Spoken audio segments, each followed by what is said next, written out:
I nderuar zëvendës, kryetari i qeverisë për çështje ekonomike zotri Koço Anxhyshev, i nderuar Ministri i Ekonomisë Krishnik Bekteshi, zonja Ministre Apostolska, zotri Daute dhe Hasan, të nderuar përfaqësues të mediave zonë dhe zotri mirë se erdhët dhe mirëdita në konferencën e sotme për shtyp që ku ndryshime do të jetë ndryshime dhe plotësimi i ligjit për mbështetjet financiare të investimeve siç e dini ky ligj. Për herë të parë është miratuar vitin e kaluar në maj dhe me atë në mënyrë transparente njësohen kriteret dhe kushtet për mbështetje financiare si për kompanitë e vendit ashtu edhe të huajat. Më tepër të ndryshimet të cilat janë miratuar para pak kohe të këtij ligji dhe me kriteret aplikimit për ndihmë shtetërore janë lehtësuar, do të ftoj zëvendës kryetarin e qeverisë për çështje ekonomike zotrin Koço Anxhyshev të merr fjalën. Urdhroni zotri. Zëvendës kryetar. Mirëdita të gjithëve. I nderuar Ministri i Ekonomisë zotri Krishnik Bekteshi, të nderuar Ministra për investime të huaja zonja Apostolska, zotri Hasan dhe Dauti, të nderuar përfaqësues të mediave, të nderuar qytetarë. Sot e mbajmë këtë preskonferencë dhe të shfrytëzojmë rastin, mundësinë që ju informojmë për ndryshimet në ligjin për mbështetje financiare, por në të njëjtën kohë të ftojmë të gjitha kompanitë të aplikojnë në bazë të këtij ligji. Ligji për mbështetje financiare për herë të parë është miratuar vitin e kaluar dhe njëjti veç më ka prodhuar rezultatet dhe për këtë qartë tregojnë shifrat për rritjen e ekonomisë që në kryesisht ka shënon rritje në pjesën e industrisë dhe ato në kompanitë të cilat janë të mbështetura. Përkatësisht shfrytëzojnë këtë ndihmë. Duhet të them se mbi 300 kompani vendase janë të mbështetura, përkatësisht shfrytëzojnë përkrahje dhe janë nënshkruar 30 marrëveshje për kompanitë të cilat ndërtojnë kompani fabrika të reja, nga të cilat rreth 20 në zona zhvillimore teknologjike industriale dhe 10 të tjera jashtë këtyre territoreve të këtyre zonave, të mos i numërojmë të gjitha vetëm disa të fundit i dini. Pra në pjesën e probishtipit ndap Logotrans dhe kështu me radhë. Të gjitha këto kompani praktikisht fituan marrëveshje në bazë të ligjit për mbështetje financiare, i cili për herë të parë në shtetin ton është ligj transparent, ligj i cili është në bazë të kritereve të qarta, ligj të cilin askush nuk e negocion dhe manipulon, dhe ligj në bazë të cilit secili paraprakisht di si do të fiton mbështetje si investitor që në masë serioze kontribon në sundimin e të drejtës dhe transparencën e procedurës. Tani konkretisht cilat janë ndryshimet në ligjin për krahje financiare. Ndryshimet janë në drejtim të jenë edhe më mbështetëse në pjesën e ekonomisë dhe industrisë. Pra, me ndryshimet parashihet të përfshihen edhe kompanitë nga teknologjitë informatike të cilat me versionin e parë të ligjit nuk ishin subjekti në ligj, ndërkaq që kemi parë se në pjesën e teknologjive informatike ka potencial serioz për rritje në shtetin tonë. Në prandaj edhe këto kompani tani kemi përfshirë me këtë ligj. Që do të thotë se të gjitha kompanitë në pjesën e informatikës do të jenë në mundësi, në gjendje të kërkojnë mjete për investimet e tyre. Pjesë të atyre mjeteve tu kthehen përkatësisht të ndihmohen me këtë program dhe me këtë ligj. Në të njëjtën kohë, me versionin e ri të ligjit kemi përfshirë edhe kompani të cilat janë nga pjesa e bujqësisë dhe industrisë së përpunimit, por të gjitha ata të cilat nuk janë të përfshirë me i part programet për shkak se nuk mund të jenë dyfish të subvencionuar. Me fjalë tjera, të gjitha kompanitë nga bujqësia, të cilat dëshirojnë të bëjmë prodhimtari industriale apo përpunimin e produkteve ushqimore tani bëjmë pjesë edhe në ligjin për përkrahje financiare. Gjithashtu janë përfshirë të gjitha kompanitë të cilat kanë veprimtari tregtare. Ndërkaq synojnë të hapin fabrikë prodhimtarie, pra më parë të gjitha kompanitë të cilën në pjesën e tregtisë ishin përjashtuar nga ligji, por në praktikë pam se ka kompani të cilat deri tani kanë pasur veprimtari tregtare, por tani kanë për ide të hapin ndonjë kapacitet prodhues dhe ofrojmë këtë mundësi për përsëri vetëm për veprimtarin prodhimtare. Gjithashtu kompanitë ndërtimore të cilat nuk mund të subvencionojnë për ndërtim të banesave apo hapësirave afariste, por nëse dëshirojnë të blejnë bazë të asfaltuar dhe të modernizojnë prodhimtarinë e tyre dhe të blejnë makina të reja, po në këtë rast do të jenë të subvencionuar në pjesën e aktivitetit prodhues, do të thotë. Pra ligji për përkrahje financiare është ligji i cili në mënyrë të përshpejtuar duhet të ndihmon ekonominë e mashonisë të bëhet më konkurrente, të jetë më produktive dhe të arrijnë standardet dhe normat që të mund të garon në tregun botror me gjitha ekonomitë tjera të botës, për shkak se shteti jon është treg i vogël. Vend i vogël jemi dhe çdo kompani e cila synon dhe dëshiron të zhvillojë industrial duhet të jetë orientuar nga eksporti, pra për të qenë me orientim eksportues në tregjet huaja. Duhet të jetë konkurrente, për të qenë konkurrente duhet të ketë qasje në teknologji të reja, në know-how të ri dhe me këtë ligj ne mundsojmë pikërisht këtë. Që këto teknologji në mënyrë më të lehtë të mund t'i blejnë, t'i pajisjen dhe më shpejt t'i përvecojnë përgjithsisht të implementojnë dhe inkorporojnë në kapacitetet e tyre prodhuese. Do doja të ftoj dhe të shfrytëzoj rastin të thras të gjitha kompanitë. Ne kemi verifikuar në regjistrin qendror se mbi 4.000 kompani janë të kualifikuara për të aplikuar në këtë regjistër, për shkak se në regjistrin qendror kemi qasje për llogaritë e tyre përfundimtare, përkatësisht cilat kompani plotësojnë kriteret. E shfrytëzoj rastin të ftoj të gjitha kompanitë të aplikojnë.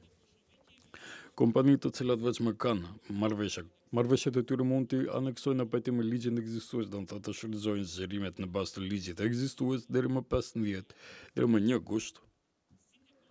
Të gjitha kompanitë do të marrin kontrata deri më 15 tetor, por e shfrytëzoj rastin të lus të mos presim pikërisht datën e fundit të aplikojnë, por të fillojnë me aplikimet, do të thotë aplikimi për gjitha kompanitë të cilat jashtë zonave teknologjike industriale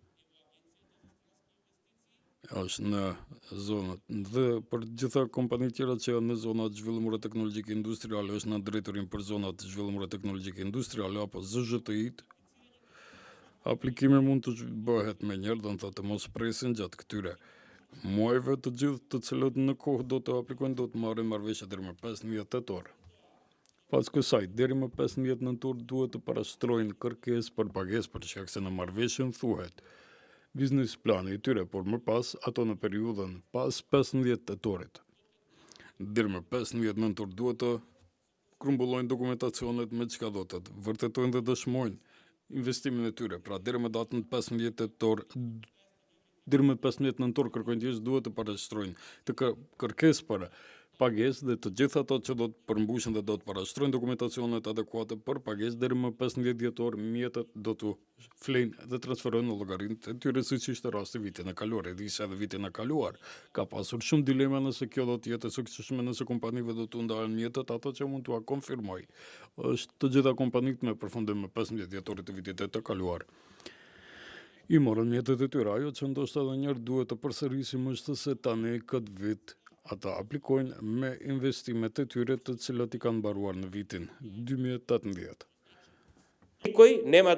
Që do të thotë se askush nuk do të merr paraprakisht për diçka që do të ndërton në të ardhmen, por shteti vetëm atyre që kanë vepruar në pajtim me ligjin, në pajtim me kushtet, në pajtim me marrëveshjen që kanë nënshkruar, do t'u kthen një pjesë të mjeteve të parave të cilat vetëm i kanë investuar në këtë mënyrë. Çdo abuzim potencial është anuluar. Mund të flas edhe shumë gjatë, por mendoj se pikat kryesore i prezantuam dhe jam në dispozicionin tuaj më pas për ndonjë pyetje eventualisht nëse keni. Ju falenderoj. Falenderoj zotri zëvendës kryetar si plotësim për atë që tha zëvendës kryetar Ministri i Ekonomisë Kreshnik Bekti, që do të bashkëngjitet në ministrinë të cilën edhe është bartësi i këtij ligji dhe projekti. Urdhroni ministër. Благодарам Боян. Почитувани представители. Falenderit Bojan, të nderuar profesorës të mediave, nderuar në kryetari i qeverisë për çështje ekonomike zotri doktor Angjushev, Për investimet e huaja zotri Dauti, почитувани колеги. Të nderuar kolegë ministra për tërheqjen e investimeve të huaja Hasani dhe zonja Apostolska. Më paraqet kënaqësi të veçantë që sot të kemi rastin bashkë me zëvendës kryetarin e qeverisë të shpjegojmë të gjitha kompanive, të gjithë prodhuesve, pronarave në shtetin tonë për ndryshimet e fundit apo plotësimet dhe ndryshimet të cilat rezultojnë nga kërkesa e tyre, dhe kjo tregon se ne si qeveri gjithmonë jemi në dispozicion për biznes komunitetin dhe i adaptojnë përshtasim të gjitha ligjet rregullore sipas kërkesave dhe interesave të tyre.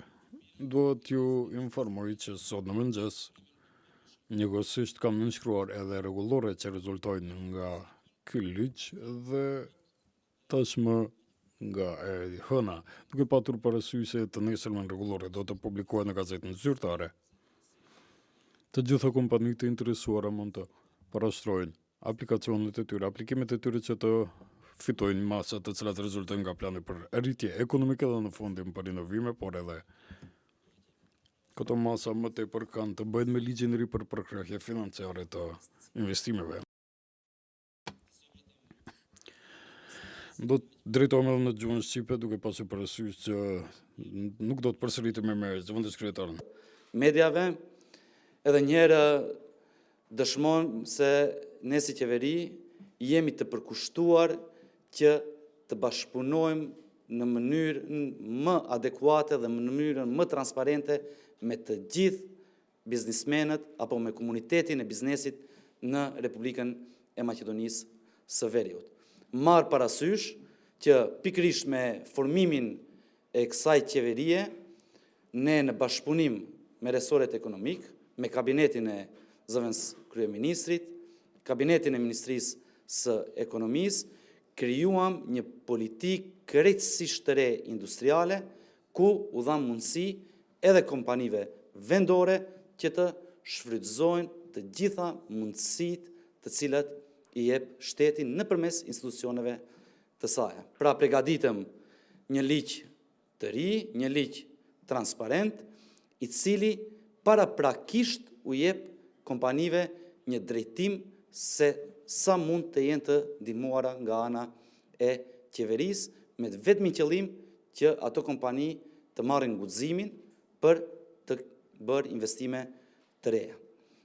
Me investime të reja, kompanitë jo vetëm që do të dedikojnë në rritjen ekonomike në vend, do të krijojnë edhe vende të reja të punës, por njëkohësisht edhe do të rrisin kualitetin e jetës të gjithë qytetarëve, marr parasysh që pikërisht në këto masa është parapar edhe ndihma për të gjithë ato të cilët do të rrisin pagat e punëtorëve në kompanitë e tyre.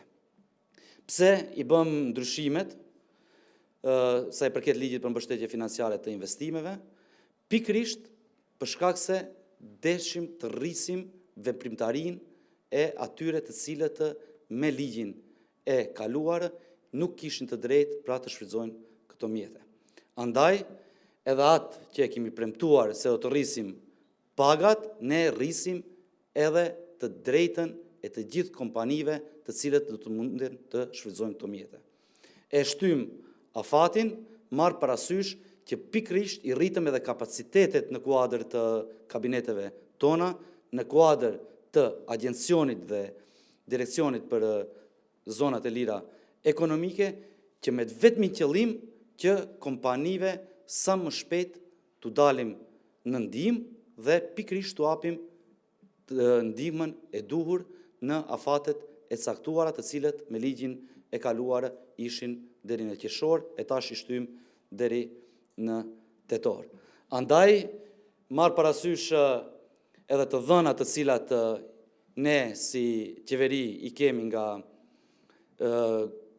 të reportet financiare të cilat i kanë dorëzuar kompanitë, mundem para jush të ndaj informatën që pikërisht deri më 15 tetor të këtij viti mbi 4.000 kompani të Republikës së Maqedonisë së Veriut do të mund të shfrytëzojnë këtë mbështetje nga ana e qeverisë dhe në atë mënyrë edhe ato së bashku me qeverinë, ashtu siç kemi qenë partner deri tani, të krijojmë vende të reja të punës dhe të rrisim standardin e qytetarëve tanë. Po njëkohësisht, kompanitë me këtë ndihmë do të rrisin edhe profitet e tyre, do të zhvillohen edhe më shumë dhe kjo është në interes të të gjithëve.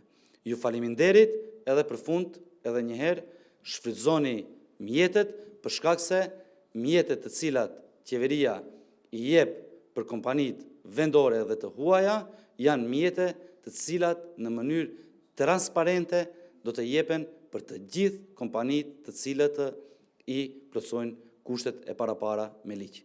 Nuk janë mjete të cilat i vendos ndonjë funksionari i qeverisë, por ato mjete i përfitojnë kompanitë në bazë të ligjeve. Kjo rrit transparencën, njëkohësisht rrit edhe parashikueshmërinë e të gjithëve atyre të cilët kanë plane për të rrit investimet e tyre.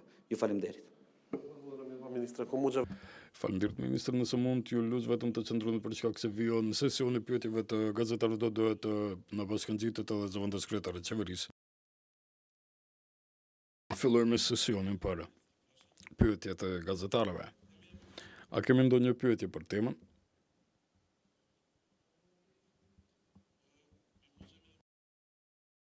Nëse mund mikrofonin e mirë dhe për cilën është pyetja? Kur do të miratohen këto ndryshime? Ndryshimet janë miratuar dhe janë publikuar në gazetën zyrtare, pra ligji ka hyrë në fuqi, siç u tha ministri Sodi, kanë nënshkruar edhe rregullore të cilat përcaktojnë mënyrën si duket formulari për aplikim, do të thotë thjesht gjithçka të jetë të qartë, edhe ato do të publikohen ditëve në gazetën zyrtare dhe me këtë vetëm kompani do të mund të aplikojnë menjëherë. Ashtu që përgjigjja e shkurt për pyetjen tuaj do të ishte ligji i ndryshuar dhe është publikuar në gazetën zyrtare në fuqi. Për zëvendës kryetare në qeverisë, nëse tani ka rreth 4.000 kompani të cilat janë i plotësojnë kushtet për shfrytëzimin e këtyre mjeteve, pse interesi është atë që ulët, vetëm 300 nëse kanë aplikuar herët e kaluara?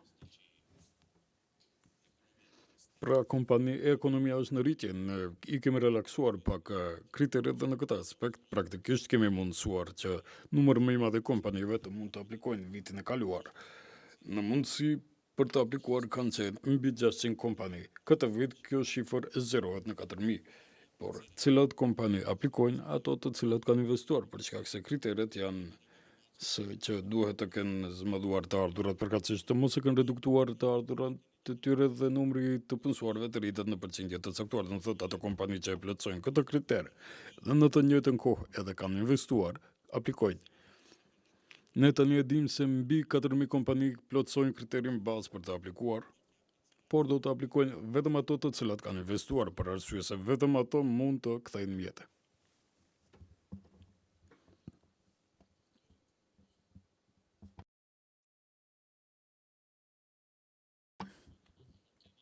Pyetje jashtë temës për ministrin për ekonomi. Nuk mund pyetje jashtë temës të rumbullakojmë këtë preskonferencë, ka ndonjë tjetër? Sa para janë në dispozicion për ato 4.000 kompani, gjithsej në total për këtë vit, sa para gjithsej janë akorduar vitin e kaluar, pra shifrat në interesojnë dhe në ligjin e ri kemi një lehtësim që mund të lëshojnë edhe 5% të punësuarve, kjo për 400 të punësuar janë diku rreth 20 të punësuar. Pse relakson këtë kushte kur njëkohësisht angazhohemi kemi rritje të numrit të punësimeve dhe kuptohet edhe çmimi është rritet edhe industria dhe GDP dhe gjithçka tjetër. Vitin e kaluar ekonomia është ndihmuar me mbi 45 milion euro në të gjitha programet. Këtë vit janë siguruar afro 75 milion, do të thotë 47% më shumë para janë siguruar këtë vit krahasuar me vitin e kaluar. Për përkrahjet e ekonomisë, mjetet do të ketë mjaftueshëm. Do të shohim se sa do të ketë aplikacione, mjetet ka të mjaftueshme për të siguruar dhe për të ndihmuar të gjitha kompanitë të cilat për këtë do të plotësojnë kriteret në pajtim me ligjen. Kemi mjetet të veçanta të siguruara për kompanitë të cilat deri më tani kuptohet kemi marrëveshje të vjetra dhe të cilat duhet të rinënshkruhen dhe për kompani të reja. Në kuptohet duhet të lëmë hapësirë dhe shpresojmë që kjo shifër do të jetë më i lartë dhe në kuadër të afër 70 milion eurove të siguruar në buxhet për mbështetje financiare të ekonomisë do t'i rishpërndajmë mjetet në varësisht prej numrit të aplikimeve. Ku do të ketë më shumë aplikime, aty edhe mjetet do të jenë të ndara. Do të thotë, mjetet do të ketë mjaftueshëm. Këtë vetëm edhe njërë dëshiroj të shfrytëzoj dhe të inkurajoj kompani të aplikojnë dhe të investojnë dhe të identifikojnë të njohin momentin për të investuar në shtetin tonë. Zoti Andjushev thatë se ka 4.000 kompani të huaja në Maqedoni. A keni informatë sa të punësuar ka në këtë kompani? Nuk thash se ka 4.000 kompani të huaja, thash se 4.000 kompani në pajtim me kriteret në ligj plotësojnë kushtet për këtë vit për të aplikuar për mbështetje financiare. Ato kompani janë pjesërisht të vendit, pjesërisht të huaja në pjesën dërmuese. Këto 4.000 janë kryesisht të vendit, për shkak se nuk ka 4.000 kompani të huaja. Pyetja e dytë ishte sa është numri i të punësuarve në këto 4.000 kompani. Në gjithë industri numri të punësuarve mund të përmendim në është sakt në këto 4.000 kompani. Nuk do mund t'ju ja përgjigje sa është numri të punësuarve, por ata që më siguri mund t'ju përgjigjem është se në kuadër të kësaj periudhe që kur ky ligj për krahje financiare të industrisë vlen dhe është në fuqi, në industrinë janë punësuar 48.000 individ. Përkatësisht janë punësuar rreth 50.000 punonjës në nivel shtetëror, nga të cilët 48.000 janë në sektorin real.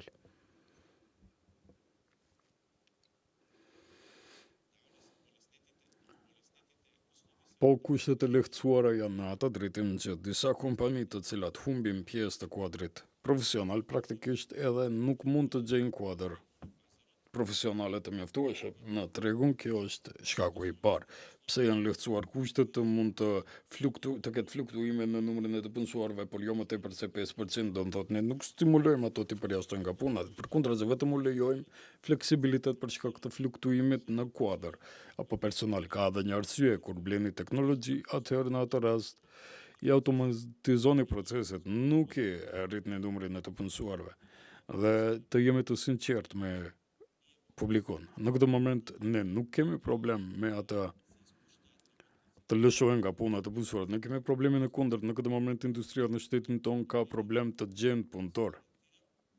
Unë ju garantoj se në çdo kompani ka konkurs të hapur për punësim nëse mund të sigurohen punëtor me kualifikimet e duhura. Tani për zotriun Bekteshi një pyetje.